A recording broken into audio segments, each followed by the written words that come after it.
Hello students, तो आज की स्टूडियो में हम डिस्कशन करने वाले हैं इकोनॉमिक। आज हम इसके आईएमपी क्वेश्चन को लेकर डिस्कशन करेंगे और साथ साथ में इस बार की एग्जाम अगर जनरल ऑप्शन के साथ होगी तो कैसा पेपर पैटर्न रहेगा, हमको कितने यूनिट रेडी करने चाहिए और एक क्वेश्चन के कितने मार्क होंगे, ये सारे क्वेश्चन के आंसर इस वीडियो में आपको मिलने वाले। तो प्लीज इस वीडियो को एंड तक जरूर देखिएगा, वीडियो को लाइक कीजिएगा और शेयर भी जरूर कीजिएगा और चैनल को जिन स्टूडेंट ने सब्सक्राइब नहीं किया तो प्लीज पहले सब्सक्राइब जरूर कीजिएगा। चलिए स्टार्ट करते। देखिए सबसे पहले मैं पेपर पैटर्न को लेकर बात कर लेता हूँ। अभी तक जो पेपर पैटर्न हुआ करता है हमारा 2.5 आवर का हुआ करता है और जो मार्क हुआ करते हैं वो 70 मार्क हुआ करते हैं। लेकिन अगर अब हमारा पेपर पैटर्न जनरल ऑप्शन के साथ होगा तो उसका टाइमिंग 2 आवर हो जाएगा और जो मार्क है वो भी कितने हो जाएंगे, 50 मार्क हो जाएंगे। तो इसके अकॉर्डिंग क्या है होगा चेंजेस, उसको मैं डिस्कशन पहले कर लेता हूँ, फिर हम आईएमपी क्वेश्चन देख लेंगे। आपके एग्जाम में नॉर्मली 4 क्वेश्चन तो होते ही है जो हर एक यूनिट में से आते हैं, मतलब 4 क्वेश्चन होंगे और एक एक यूनिट में से हमारे 4 क्वेश्चन देखने को मिलते हैं। फर्स्ट में से फर्स्ट, सेकंड में से सेकंड और थर्ड में से थर्ड और फोर्थ में से फोर्थ। अब में देखिए हमको यहाँ पर इकोनॉमिक के अंदर एक क्वेश्चन जो रहता है 14 मार्क का आता है। कितने मार्क का आता है? 14 मार्क का, जब 2.5 आवर का टाइम हुआ करता है। लेकिन अब जब 2 आवर का टाइमिंग हो जाएगा 50 मार्क के साथ तो यही क्वेश्चन 14 की जगह कितने मार्क का हो जाएगा, डायरेक्ट 20 मार्क का हो जाएगा। डायरेक्ट मार्क इंक्रीज हो जाएंगे। कितने मार्क का हो जाएगा? 20 मार्क का। ठीक है। और साथ में यहाँ पे आपको क्या हुआ था, जब 14 मार्क का हुआ करता था तो एक क्वेश्चन के और में एक क्वेश्चन देखने को मिलता था हमको, इसकी बात कर रहा हूं। लेकिन अगर 20 मार्क का हुआ और जनरल ऑप्शन के साथ आया, कौन से ऑप्शन के साथ? जनरल ऑप्शन के साथ आता है ना, तो आपको एक क्वेश्चन के और में एक देखने को नहीं मिलेगा। क्यों? सारे के सारे क्वेश्चन एक दूसरे के क्या होते हैं, और में होते हैं। इसलिए यहाँ पर क्वेश्चन नंबर 1 जो यूनिट नंबर 1 में से आएगा ओनली हमको 1 क्वेश्चन ही देखने को मिलेगा। कितना क्वेश्चन? एक क्वेश्चन ही देखने को मिलेगा। ज्यादा चांसेस ऐसा होने के है 20 में पूछा तो, लेकिन 10-10 करके पूछा तो यहाँ पर 2 क्वेश्चन हो सकते हैं। 10-10 में पूछा तो 2 क्वेश्चन हो सकते हैं। इसको लेकर मैं डिटेल में एक अलग से वीडियो जरूर अपलोड करूंगा, जैसे आप बेसिक इन्फॉर्मेशन आपको समझा देता हूँ पेपर पैटर्न के अंदर चेंजेस किया। तो इसी के अकॉर्डिंग हर एक क्वेश्चन में आपको समझ जाना रहेगा। जो 14 मार्क का था वो डायरेक्ट कितने मार्क का हो जाएगा, 20 मार्क का हो जाएगा जब एक क्वेश्चन पूछा तो। लेकिन अगर 2 क्वेश्चन पूछे तो 10-10 के मार्क के हो जाएंगे।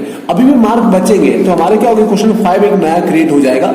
पहले क्या हुआ करता है, हर एक क्वेश्चन के अंदर ही आपको एमसीक्यू या तो फिर ट्रू एंड फॉल्स देखने को मिल जाते थे। एमसीक्यू या ट्रू एंड फॉल्स साचो અને खोटो मिल जाता था 4-4 मार्क के। लेकिन अब यहाँ पर क्वेश्चन 5 क्रिएट कर लिया जाएगा जिसमें आपको वो टॉपिक यहाँ पे पूछ लिया जाएगा। एमसीक्यू पूछ लिया जाता या तो फिर ट्रू एंड फॉल्स पूछ लिया जाएगा, जिसके हमको 10 मार्क कवर कर लेंगे जब 50 मार्क का होगा तब।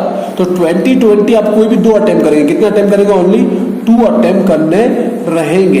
कोई भी 2 अटेम्प्ट करेंगे तो 40 मार्क कवर हो जाएंगे और यहाँ पे 10 मार्क कवर करेंगे तो आपको ऑटोमेटिक कितने मार्क हो जाएंगे, 50 मार्क कवर हो जाएंगे। ये मैंने ऊपर से आपको 50 मार्क के अकॉर्डिंग मेरे पेपर पैटर्न समझा दिए। एक अलग से वीडियो जरूर बनाऊंगा मैं जब एग्जाम नियर बाय होगी तब। ठीक है, आई होप आप समझ गए होंगे भाई हमको 20 मार्क में अटेम्प्ट करना रहेगा या तो फिर 10-10 मार्क में अटेम्प्ट करना रहेगा। तो अगर जो भी 2 क्वेश्चन हम अटेम्प्ट करेंगे उसको बहुत अच्छे से रीड करना पड़ेगा। हर यूनिट में से एक एक आने वाला है तो आपको देखना कौन से 2 यूनिट आपको अच्छे से रेडी करने चाहिए जब जनरल ऑप्शन के साथ आएगा तब। तो उसको लेकर मैं बात कर लेता हूं। चलिए अभी पहले हम आईएमपी क्वेश्चन देख लेते हैं हर एक यूनिट में से क्या क्या निकल के आता है।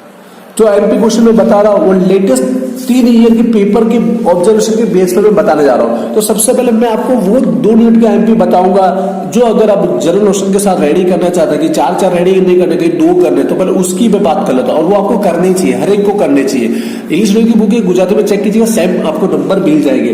तो सबसे पहले आपको जो यूनिट नंबर 3 है वो रेडी करना ही चाहिए। मेरी ओर से यूनिट नंबर 3 आपको रेडी करना ही चाहिए। क्यों, मैं आपको बताता हूँ रीजन।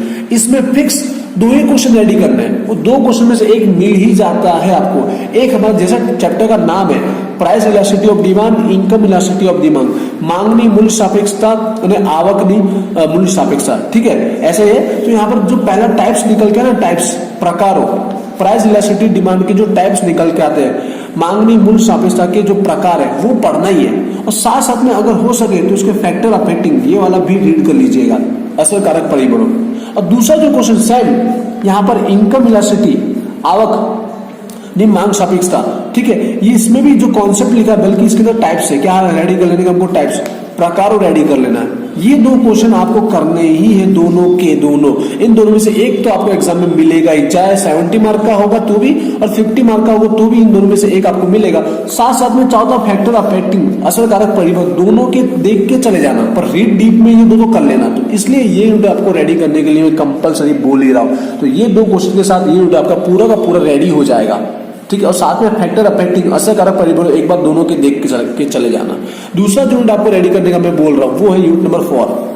यूनिट नंबर 4 जैसा यूनिट का नाम है वैसे इन दोनों में से ये क्वेश्चन आएगा। एक तो जो लॉ ऑफ वेरिएबल प्रोपोर्शन है यहाँ पर, ठीक है, जिसको गुजराती में परिवर्तन साधन प्रमाण बोलते होंगे, तो ये डिटेल में पढ़ लेना है। इसके अंदर आने वाला पूरा का पूरा कॉन्सेप्ट पढ़ लेना है। ये डायरेक्ट 20 मार्क में हो सकता है क्योंकि 14 में आता ही पहले से। ये आपको क्वेश्चन पढ़ना है।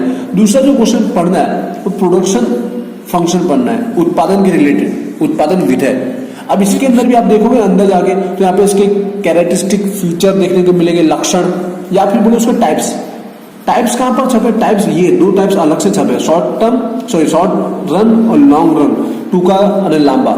ये दोनों एक ही क्वेश्चन है, मैं बोलूंगा दोनों को अलग मत समझो, ये दोनों एक ही क्वेश्चन में पॉइंट अलग कर दिया गया है। ये दोनों टॉपिक एक ही क्वेश्चन के अंदर 20 मार्क में कवर कर लिए जाते हैं। तो ये दो क्वेश्चन यूनिट नंबर 4 में से निकल के आता है। अगर आप ये दो पढ़ लोगे तो यूनिट नंबर 4 भी आपका रेडी हो गया। और ये ऐसा इसलिए बोल रहा हूँ कि यही क्वेश्चन एग्जाम में आते हैं। जब एक क्वेश्चन निकलेगा तो इन दोनों में से कोई एक क्वेश्चन निकलेगा, दूसरा कोई निकलेगा नहीं। तो ये दो यूनिट ऐसे है ना जो सबसे ज्यादा ईजी है, और पढ़ोगे ना तो इन्हीं में से क्वेश्चन मिलेगा।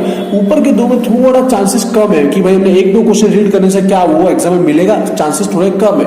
बट ये दो में ऐसा है कि आप पढ़ोगे ना तो डेफिनेटली इन्हीं में से आपको मिलेगा क्वेश्चन, इसलिए मैं इसको प्रीफर कर रहा हूं। अब ऊपर के दो में से भी मैं आईएमपी बता देता हूं। वैसे तो देखिए कौन से रेडी करने चाहिए आप लोग को।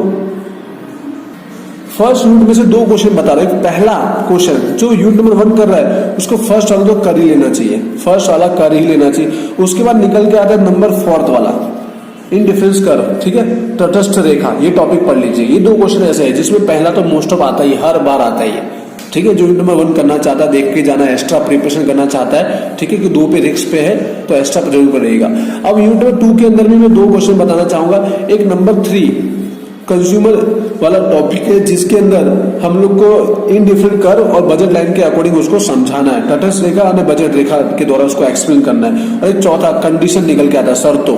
ये दो क्वेश्चन इसमें से 3rd और 4th नंबर का ये दो क्वेश्चन निकल के आते हैं यूनिट नंबर 2 में से। तो मैंने यहाँ चारों यूनिट के आपको एमपी बता दिया। अगर 2 यूनिट रेडी करना है तो सबसे पहले 3 और 4 कर लेना, उसके अलावा एक्स्ट्रा तो मिनिमम 5 या 6 क्वेश्चन पढ़ोगे ना तो पूरा इकोनॉमिक हमारा कवर हो ही जाएगा। तो आई होप आज का वीडियो से आपको पता चलेगा भी हमको एमपी क्वेश्चन कौन से रेडी करने चाहिए, प्रिपरेशन कैसी करनी चाहिए, ठीक है, और हमारा पेपर पैटर्न कैसा हो सकता है 50 मार्क के साथ, और 70 का है तो कैसा हो रहता है वो भी आप जान चुके हो। आई होप इस वीडियो से आपको हेल्प हुई है। इस वीडियो को शेयर कीजिएगा, लाइक कीजिएगा, क्वेरी रहता है तो इस वीडियो के नीचे मुझे कमेंट जरूर कीजिए।